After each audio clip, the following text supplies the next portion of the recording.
They have called people extremists for calling them Qadiani. When you call them Qadiani and not Ahmadi, okay, they feel it is an insult against them, even though their own prophet, Mirza Ghulam Qadiani, on the title of Ruhani Khazain, the compendium, the collection, every volume, when you pick it up, when you pull it out, like I pull out this book, and it has the name of the author, let's say here, it says Mirza Ghulam Ahmad Qadiani. So if that's an insult, why are you writing his name like this on your books, right? But they have actually reported people to the authorities. They have sent police to people's homes. They have tried to shut down charitable organizations. They have tried to shut down people by intimidating them by using the authorities.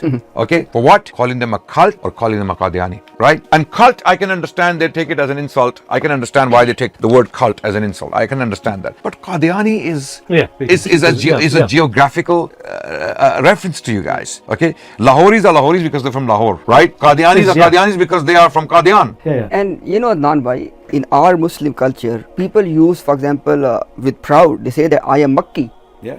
Prophet Muhammad's birthplace, Mecca. They would say, I'm a Madani, the place of his migration when he went to Medina. If Qadian is a blessed place and somebody is giving this as a reference to you, no, you'd be privileged to have it in your name, absolutely. wouldn't you? You should be happy that people are calling you Qadiani, right? But they take it as an insult. We have so many scholars in the history of Islam who are known by the only name as a reference to their location. Imam Bayhaqi from Bayhaq, Imam al-Nawawi from Nawawa, okay? Imam, for example, the list goes on, Asqalani, Ibn Hajar al-Asqalani from Asqalon in Palestine, right? Qurtubi from Cordoba, from Spain, Qadiani from Qadian. What's the problem? But they take it as an insult.